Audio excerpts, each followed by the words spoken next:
మాధవ్ గారిని ఊరికినే వదలడానికి వీలేదు.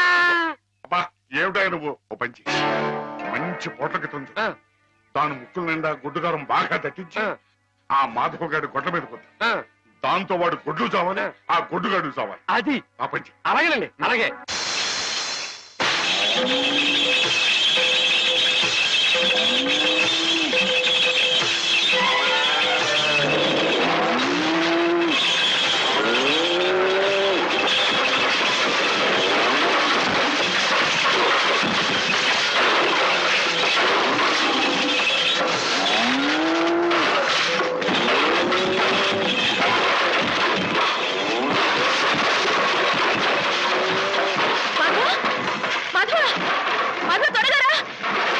ఏం జరిగింది?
ఎక్కడికేంటండి? నా ప్రాణాలా చూసుకుని ఆవుల్ని చంపేయాలని చూస్తానే రాయరు, వాడి ప్రాణాలు తీస్తానండి. ఆ భయంతోనే అడిగాను మాధవ. ప్రతి విషయానికి ఊళ్ళో వాళ్ళందరూ నిన్నే ఉబ్బేస్తారు. దానివల్ల వస్తున్న అనర్థాలు ఇవి.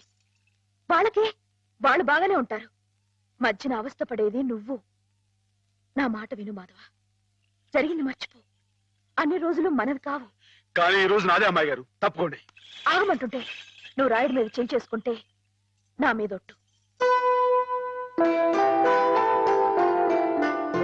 అలాగేలేండి.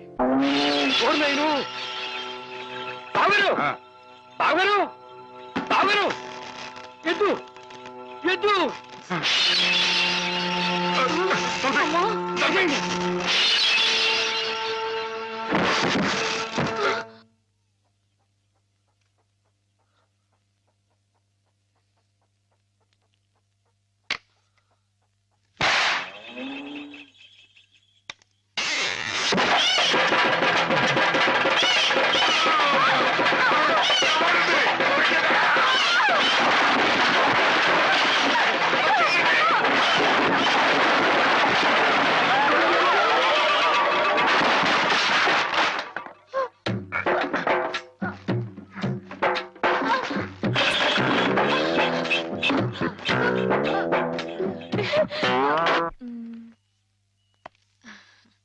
నేను చీర తీసుకుంటాను బావా. అదేమిటి అన్నిటికంటే తక్కువ ధర సెలెక్ట్ చేసుకున్నావు? ఇంట్లో ఉండేదాన్నే కదా, నాకు ఇచ్చాలే. హ్యామ్ ఎప్పుడు వస్తుందో ఏమిటో, తనకు కూడా వచ్చారు, నువ్వే చూడరాదు?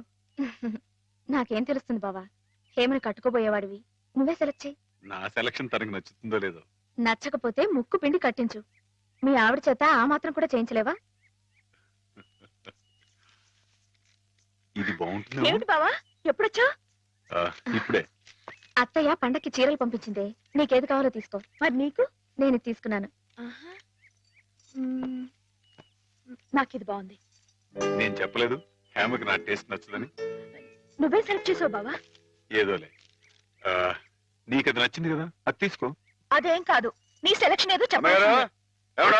నువ్వే గనక నీకు కాదు నచ్చింది తీసుకో. తీసుకో. నీ సెలక్షన్ నేను చెప్పాల్సిందే. నేను చెప్పను. బావా. గొడవ ఏంటండి? ఏం లేదు మాధవ, హేమకి ఏ చీర అయితే బాగుంటుందో నువ్వు పెద్ద కన్ఫ్యూషన్ తో చర్చ. ఫైనల్ గా నువ్వు చెప్పునైనా ఆవిడకి ఏ చీర బాగుంటుందో. అయ్యి బాబోయ్, దానికంత చర్చ కావాలేంటండి? మల్లెపూలంటే అమ్మాయి గారికి ఇదిగో ఈ మంచి గంధం రంగు చీర అయితే టెన్షన్ గా నప్పుద్దండి.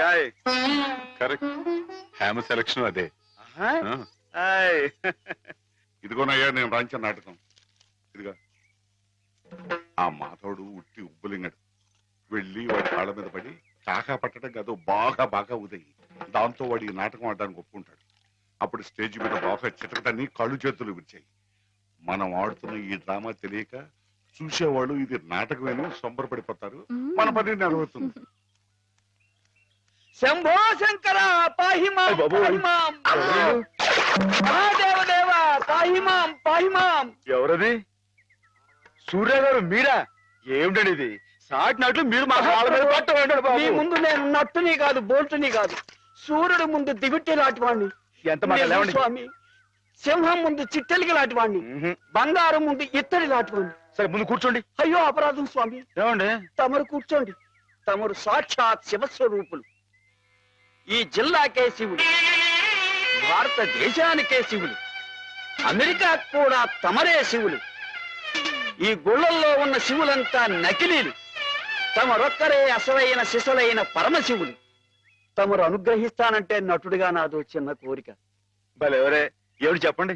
నాటకాలు ఆడుతూ బతుకుతున్నవాణ్ణి, పిల్లకు పెళ్లి చేసే స్తోమత లేనివాణ్ణి.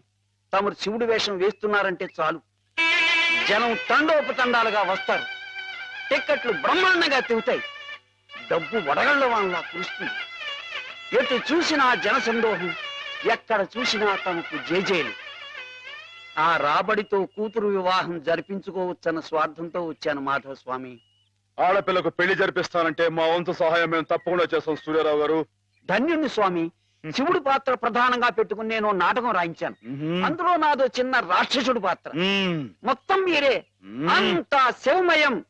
రుద్రం భజే శౌర్య భద్రం భజే అని మేము స్తోత్రం చేస్తుంటే తమరు పరమశివులు తాండవం, హరుడు శశిధరుడు అని మేం కీర్తిస్తుంటే తమరు అపరశివులు నర్తనం, లాస్య నర్తనం.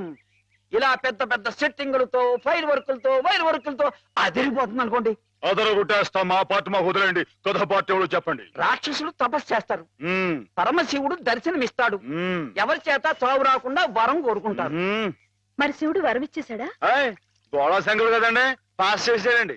ఆ తర్వాత అప్పుడు ఆ ముష్కర్లు, ఆ దుష్కర్లు శివుణ్ణి చంపబోతే వరం ఇచ్చిన పాపానికి చావు దెబ్బలు తింటూ ఉంటాడు. పార్వతి ప్రవేశించి ధర్మ వినాశకుల మీద దయ్యేమిటని ఈయనకి ప్రేరణ కలిగిస్తే అంటారండి. అమ్మాయి గారు, మీరు ఎలా సాగదీస్తారో ఏమో నాకు తెలియదు కానీ మనం తాణం చేస్తుంటే స్టేజ్ దత్తలిపోవాలండి. ఈ మధ్యకాలంలో మన స్టేట్ లో ఇట్టాను శివుడు పుట్లు కనిపించాలండి.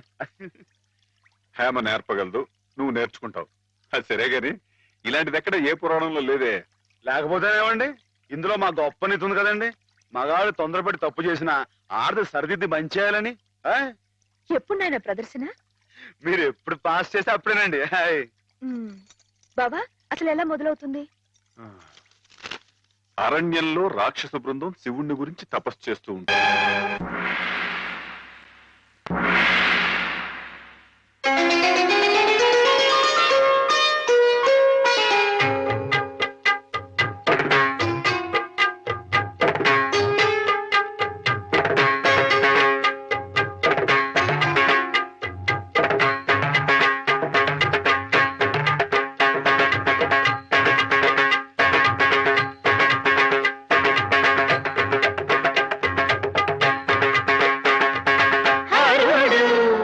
శశిధరుడు నర్తించగా గిరితనయ లయ నిలయ అనువర్తించగా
గురువా మీరిద్దరు ఇలా శివపార్వతులా నాట్యం చేస్తుంటే అర్రర్రర్రర్రర్రర్రర్ర. ఆహాహాహాహా. మీరు ఇలా జీవితాంతం ఉండిపోతే ఎంత బాగుంటుంది అనిపిస్తుంది మాధవా.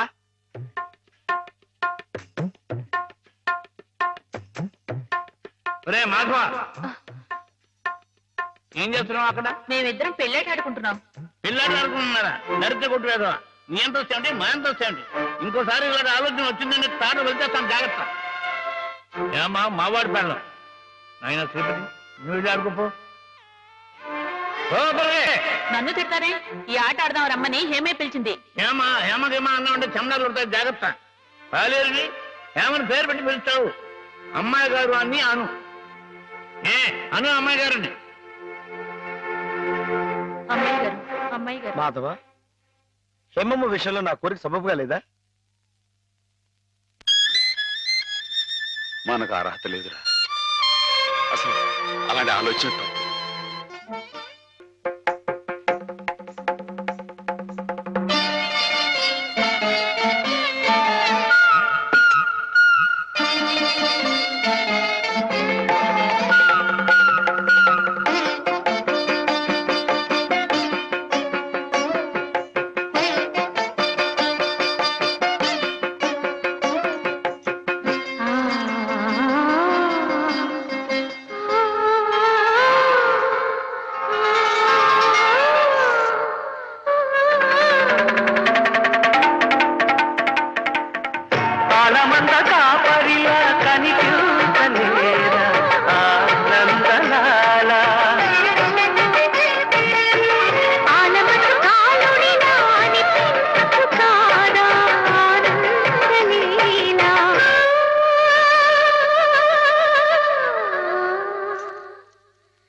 ఆడపిల్ల వేళకాని వేళ ఇలా స్నానం చేసిందంటే తినకూడని మాట ఏదైనా చెవిని పడి ఉండాలి, లేదా పడకూడని కోరిక ఏదైనా మనసును పడి ఉండాలి. అవునా అమ్మా? రాత్రి శివుడి వేషంలో ఉన్న మాధవ్ పక్కన నేను పార్వతిలా నిలబడాల్సి వచ్చింది బాబా. పార్వతిలా నటిస్తేనే స్నానం చేశావు. రేపు ఆ శివుడి పక్కన పార్వతిలా జీవించాల్సి వస్తే